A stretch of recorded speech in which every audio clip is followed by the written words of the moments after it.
በስመ አብ ወወልድ ወመንፈስ ቅዱስ አሐዱ አምላክ። በስመ አብ ወወልድ ወመንፈስ ቅዱስ አሐዱ አምላክ። በስመ አብ ወወልድ ወመንፈስ ቅዱስ አሐዱ አምላክ። ይትባረክ እግዚአብሔር አምላከ አበዊነ አምላከ አብርሃም አምላከ ይስሐቅ አምላከ ያዕቆብ አምላከ ኩሎም ቅዱሳን። እግዚአብሔር አምላክና በአና ድኹማት ባሮቱ ከይተጸባጸበ ክሳዕ ዝዕለት እዚ አጽኒሕና እሞ ዝኸበረን ተመስገነን ይኹን። ንሰማይ ብዘይ ዓንዲ ንመሬት ድማ ብዘይ መሰረት ዘቆመ እግዚአብሔር አምላክና ዝኸበረን ዝተመስገነን ይኹን።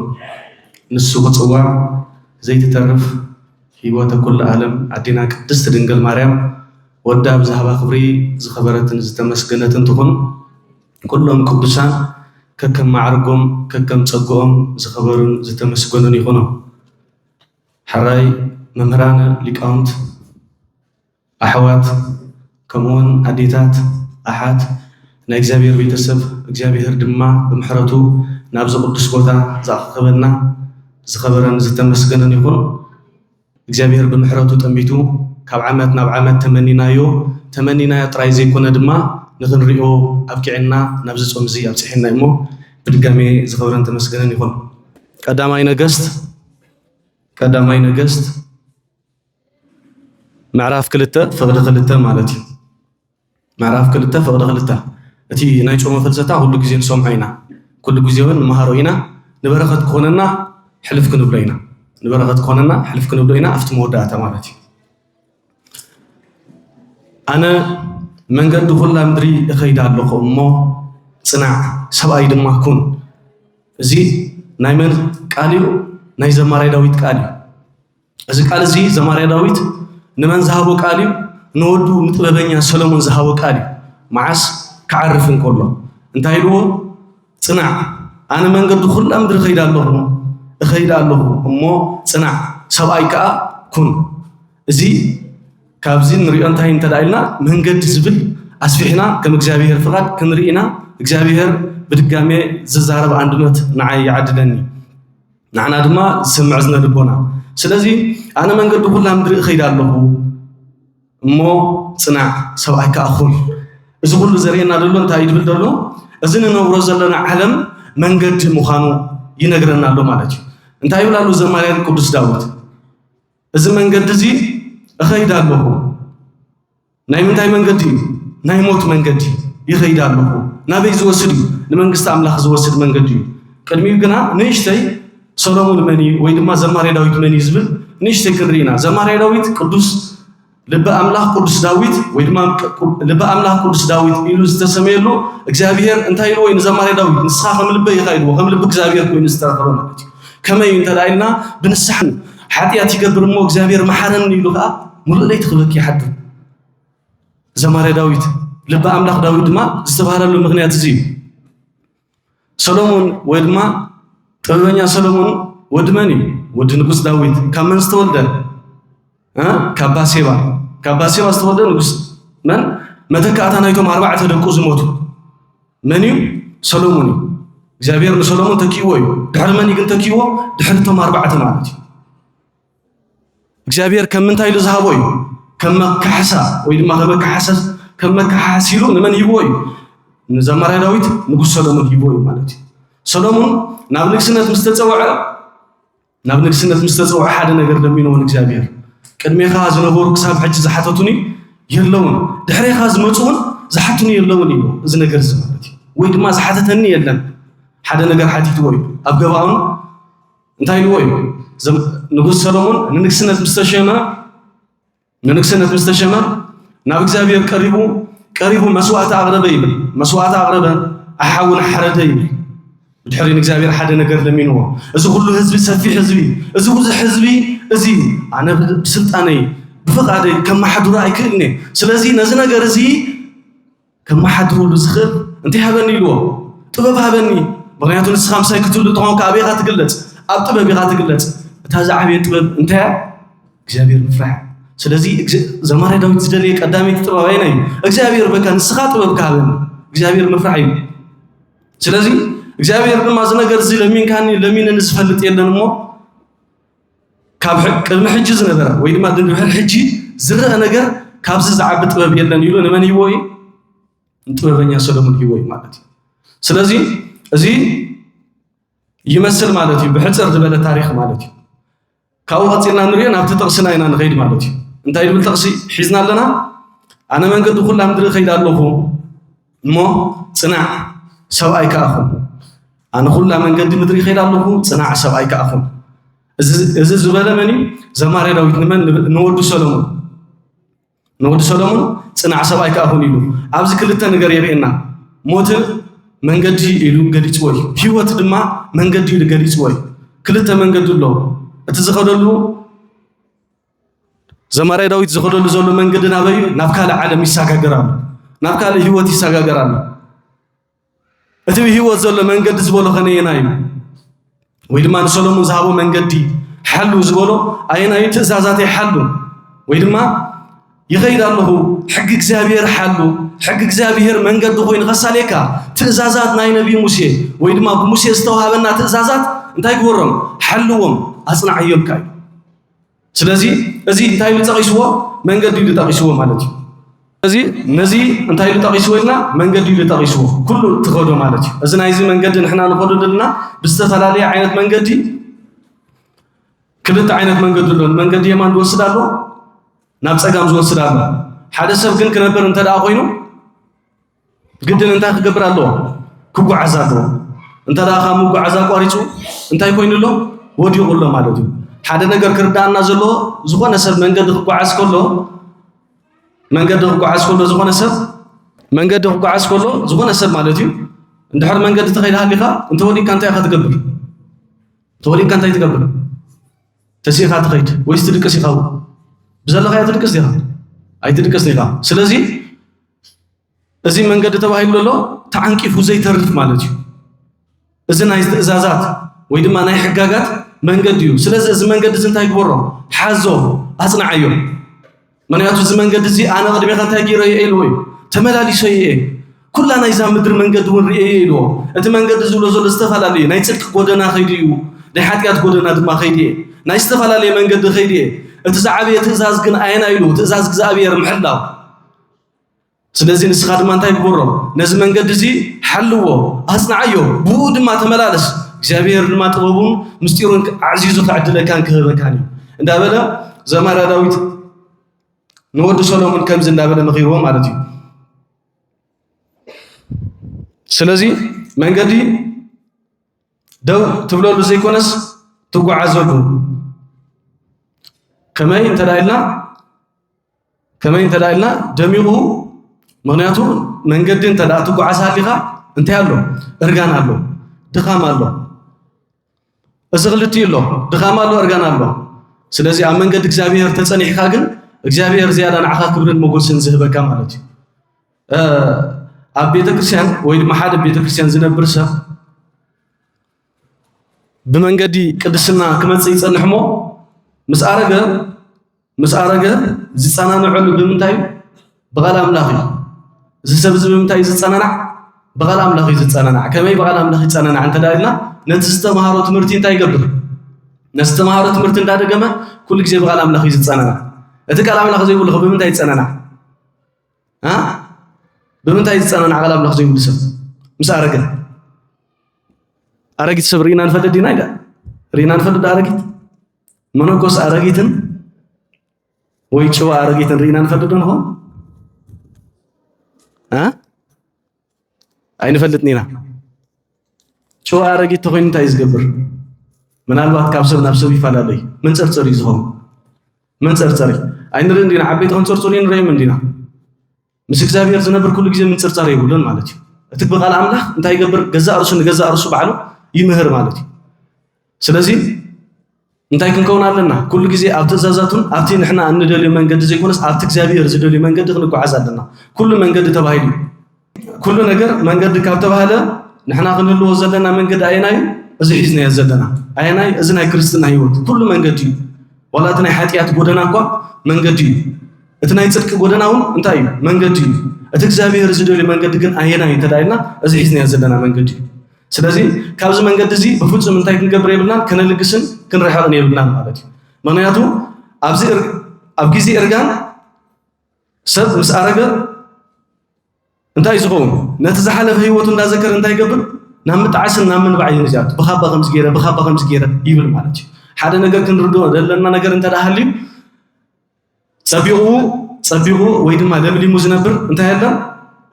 ዕንበባ የለን ዕንበባ ፀቢቑ ኩሉ ግዜ ኣይነብርን ስለዚ ፀቢቑ እኳ ዘይነብር እንተኾነ ምውዳቑ ረጊፉ ምድርባዩ ኣይተርፍን እዩ ከምኡ ከዓ ኣብ ደቂ ሰባትካ እዚ መንገዲ እዚ ኣብ ቅድስና እንተዘይፀኒሕና ከምዚ ዕንበባ እዚ ኢና ምክንያቱ እዛ ዕንበባ እዚኣ ንመርኣያ ፅብቕቲ ንኸባቢ ከዓ ተወቅብ እያ ንሕና ከዓ ልክዕ ከምኡ ኢና ንኸባቢና ፅቡቃት ኢና ምስ ወዳቕና ግን ዋጋ ዘይብልና ንትኸውን ማለት እዩ ስለዚ ኣብ መንገዲ እግዚኣብሔር እንተፀኒሕና ግን እዚ ነገር እዚ ናባና ኣይቀርብን እዩ ማለት እዩ እዚ ነገር እዚ ናባና ኣይቀርብን እዩ ኩሉ ግዜ ትጎይ እሞ ትቕድም ኩሉ ግዜ ማለት ትጎይ እሞ ትቕድም ብመዓሽ እዚ ብግዜ ንእስነትካ እዩ ትጎይ እሞ ትቕድም ትምጉት እሞ ትረትዕ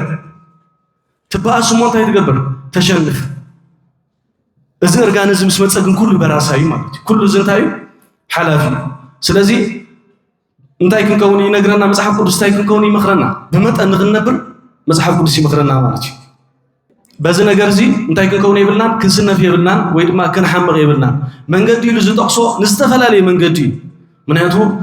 ንሕና ደቂ ሰባት ኩሉ ግዜ ጭንቅን መከራን ዝሕዘና እንታይ ስለ ንኸውን እዩ ሰኸምና ስለ ንኽብድ እዩ ሰኸምና ትምሳና ዘሎ ሰኸም ኩሉ ግዜ ነኽብዶ እግዚኣብሔር ኣምላኽና እንታይ ኢልና ሰኸምኩም ኣይተኽብዱ ሰኸም እንተኸቢድኩም ከዓ ናብ መን ምፁ ናባይ ምፁ እሞ ኣነ ከዕርፈኩም እየ ኣርዑተይ ቀሊል እዩ ጾረይ ፎኪስ ኣርዑተይ እውን ቀሊል እዩ እንታይ ኢልና ጾረይ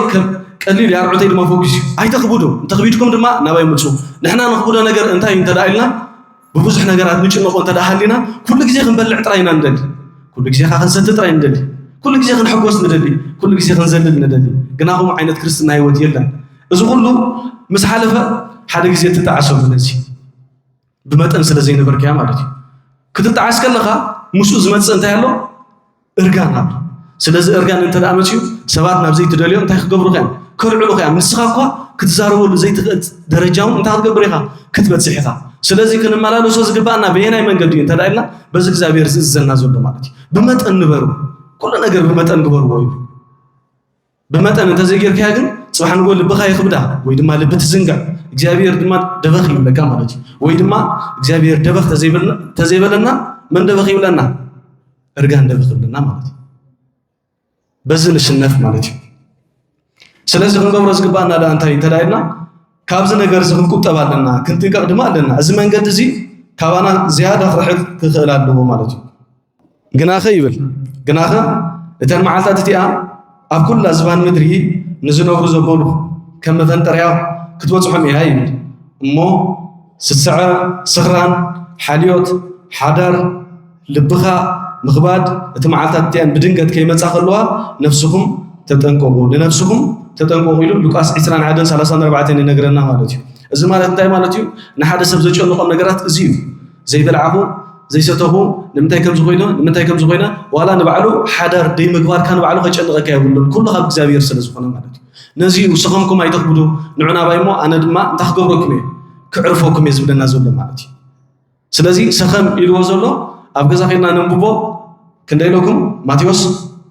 ሉቃስ 21:34 ማለት እዩ ስለዚ ነዚ እዩ ኩሉ ግዜ ከም ሰብኣ ትካት እንታይ ክንከውን የብልናን ንመንግስቲ ኣምላኽ ብምትሕልላው ከነምፅእ ይብልናን ሰብኣ ትካት ከምኡ እንዲኦም ነይሮም እግዚኣብሔር 120 ዓመት ይብልና ኣሎ ወይ ድማ 100 ዓመት ይብልና ኣሎ ፅባሕ ክንንሳሕ ኢና ሎሚ ክንንሳሕ ኢና ወይ ድማ እንታይ ይብሉ ነይሮም እቲ 100 ዓመት እንታይ ክንገብሮ ኢና ክንዕንድረሉ ኢና እተን 20 ዓመት እንታይ ክንገብረልና ክንንስሐለን ኢና እንዳበሉ ከምዚ እንዳበሉ እዮም ዝጭድሩ ነይሮም ማለት እዩ ስለዚ እዚ ነገር እዚ ሎሚ ኣባና ክድገም የብሉን ፅባሕ ንቤተ ክርስቲያን ዝኸይድ ፅባሕ ናብ ቤተ ክርስቲያን ዝመፅእ ወይ ድማ ፅባሕ ጾም ዝጅምር ፅባሕ ቅዱስ ቁርባን ዝጅምር እታ ናይ ምድሓን መዓልቲ መዓስያ ሕጂ ናይ ምድሓን መዓልቲ መዓስያ ሕጂ ያበቅ ስለዚ ሕጂ እንተ ደኣ ኮይና ኩላትና ንንስሓ ዝበቅዕ ህይወት ክህልወና ኣለዎ ማለት እዩ ምክንያቱ እንታይ ይብል መንግስቲ ኣምላኽ ብምትሕልላው ኣይትመፅእን እያ ኢልና መንግስት አምላኽ ብምትሕላው ኣይትመጽእ ነርና መን ሉቃስ 17:20 ማለት እዩ ስለዚህ መንግስት አምላኽ ሎምደት መጽእ ጽባሕ ትመጽእ እንዳበልካ ትሕሎ መንግስቲ ኮነትን እንታይ ዳ ሰናይ ተግባርን ሰናይ ግድን እንዳገበርካ ትጽበያ እግዚአብሔር ድማ ከም ግብርና ይበና ማለት እዩ ምክንያቱ ካብ ሰባትካት ንኸይንጠፊ እግዚአብሔር ዕድመ ይበካ ብፍላይ ንዝልምን ንንስሓ ንዝደሊ ሰብ እግዚአብሔር ዕድመ ይቦይ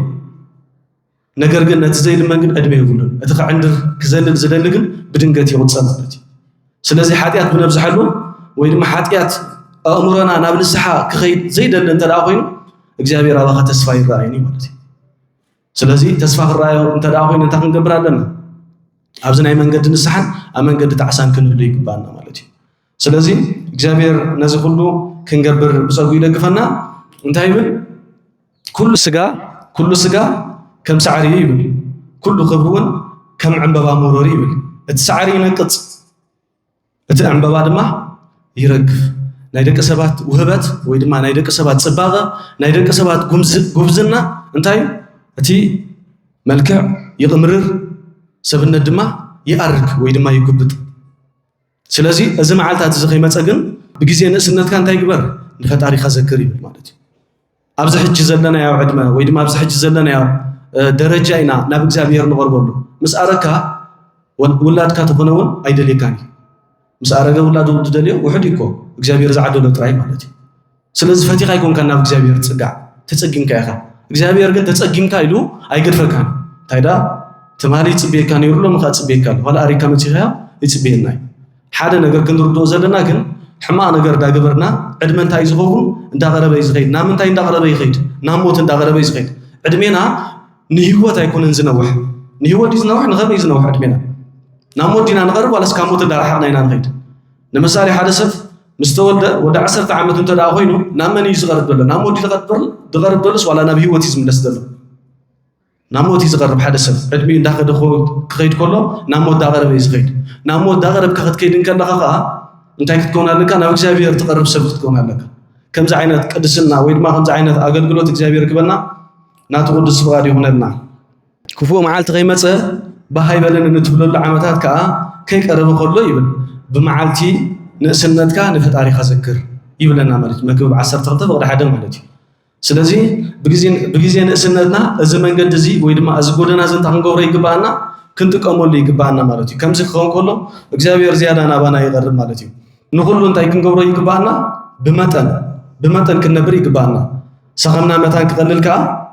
ኣብ መንገዲ መታን ከይንተርፍ ኩሉ ግዜ ንእግዚአብሔር ክንልምን ይግባአና ኣብ መንገዲ ምዕንቃፍ ኣብ መንገዲ ምውዳቕ ግዴታ እዩ ዝኾነ ሰብ መንገዲ ክኸይድ ከሎ ወይ ጉዕዞ ክጅምር ከሎ እንታይ ኣለዎ ግድን ዕንቅፋት ኣለዎ መከራ ኣለዎ ሽግር ኣለዎ ግና በቲ ዝተዓንቀፍካዮ ወዲካ እንታይ ክትኮን የብልካን ክትተርፍ የብልካን ክትንሳ ኣለካ ሓደ ደስ ዝብለኒ መዝሙር ኣሎ ዝረበበ ሕቆ ደኒኑ ከይተርፍ ቅናት ናይ ጸሎትኩም ንድኹም ይደግፍ ኢሉ ገጣማይ ገጢሙ ማለት እዩ ደስ ይብለካ ማለት እዩ እዚ እንታይ ማለት እዩ ኩልና ክንደጋገፍን ክንተሓጋገዝን ከም ዘለና እዩ እዚ ነገር እዚ ካባና ጠቕሊሉ ክረሓቕ የብሉን እዚ ነገር እዚ ኩላትና ክንለምዶ ዝግባአና ነገር እዩ ምክንያቱ ሓደ ሰብ ናብ ቤተክርስትያን ክመጽእ ከሎ ብፍቕሪ ተዘይተቐቢልካዮ እዚ ሰብ እዚ ረብሪቡ እዩ ዝመጽእ ዘሎ ናብ ቤተክርስትያን ምስለኒ ኩሉ ሰብ ረብሪቡ እዩ ዝመጽእ ናብ ቤተክርስትያን ረብሪቡ ክመጽእ ከሎ ስኻ እታ ክትገብሮ ኣለኻ ዕረፍቲ ኮንካ ክድግፎ ኣለካ ማለት እዩ ስለዚ ዕረፍቲ ኮይና መታን ክንድግፎም እግዚአብሔር ብፀጉ ይደግፈና እቲ ካልኣይ ንሪኦ መንገዲ ምልክት ኣለዎ ዝኾነ ዓይነት መንገዲ ምልክት ኣለዎ ንምሳሌ ንሓደ መንገዲ ክትከዶ እንተደኣ ኮንካ ወይ ድማ ኣደ ወይ ድማ ኣቦ ንውላዱ መንገዲ ክሕብሮ እንተደኣ ኮይኑ መጀመርያ እንታይ ዝገብር ባዕሉ ሒዝዎ እዩ ዝኸይድ ኣይኮነን ባዕሉ ሒዝዎ ይኸይድ እሞ ብድሕሪ እቲ ውላድ በየን መላለስ በታ ኣቦኡ ወይ ድማ ኣዲኡ ዘርኣያቶ መንገዲ ይመላለስ ነቲ ናይ መጀመርያ ህፃን ደገ ዘይፈልጥ እንታይ ኣይትገብሮን ኢኻ ኪድ ባነ ምፅኢልካ ይትልኾን ኢኻ ትልኾን ኢኻ ኣይኮነን ድኳን እኮ ክንልኾም ተኮይና እታ መንገዲ እንታይ ንገብሮም ኢና ንሪኦም ኢና እቲ ህፃን ካባ የብለዲ ካልኣይ ግዜ ንስኻ ትሪኦም ትከታተሉ እሞ እቲ ቆልዓ እንተዳ ባዕሉ ከይዱ ከምፅእ እንተዳ ጀሚሩ እንታይ ገይሩሎ ሒዙሎ ስለዚ እንታይ ጌርካሉ ለኻ ስኻ ምልክት ጌርካሉ ለኻ ንኸይጠፍእ ማለት እዩ ምልክት ጌርካ ኣለኻ ኣብ በረኻታት እንተዳ ኮይኑ ወይ ድማ ዝተፈላለዩ ኣብ ሰሃራ ወይ ኣብ በረኻታት እንተዳ ኮይኑ ብፍላይ ኣብ ሕፃ ቦታ እንተዳ ኮይኑ ሓደ መንገዲ ተዳሪእና ምሕር ሰብ ዝመላለሰሉ እንተዳ ኮይኑ እንታይ ውፅእ ምልክት የውጽእ ናይ ምንታይ ናይትን መላለሰሉ ዘለ ናይት ዝመላለሰሉ ሰብ ማለት እዩ ስለዚ ዋላ ንኽትሕብር መንገዲ ጥዑም ግና ትኽ ዝበለ እንተኮይኑ ጥራይ ስለዚ ግድን ምልክት ኣለዎ ዝኾነ ዓይነት መንገዲ ንዓና ድማ ምልክትና ወይ ድማ ምልክትና ርእሰ ማእዘን ዝኾነ ክርስቶስ ወይ ድማ ምልክትና ድንግል ማርያም ማለት እዩ ስለዚ መጀመርያ ብምንታይ ተዋሂባትና ብትንቢት ተዋሂባትና ብትንቢት ተዋሂባትና ትንቢት ኢሳያስ 7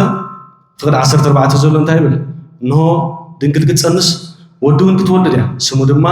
አማኑኤል ክትሰምያ ይብል መጀመርያ ብምንታይ ተዋሂባትና አዴና ቅድስት ድንግል ማርያም ብትንቢት ምን ብትንቢት ኢሳይያስ ተዋሂባትና ማለት እዩ ብድሕሪኡ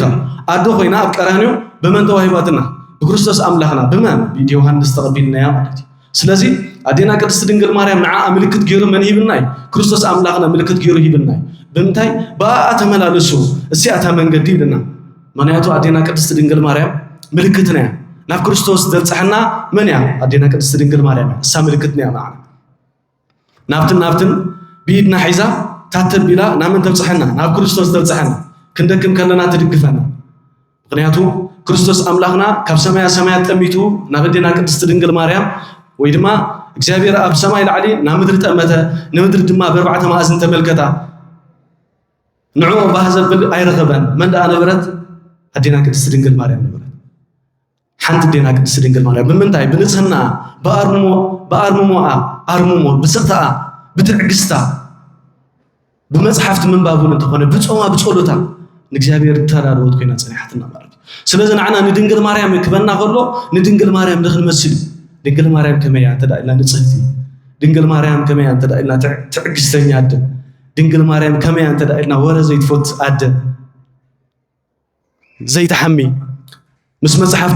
ትሕልፎ ዝነበራት እንሆ ድንግል ክትጸንስ ወዲ ድማ ክትወልድ እያ ስሙ አማኑኤል ክትሰምያ ክብል ከሎ ድንግል ማርያም እንታይ ኢላ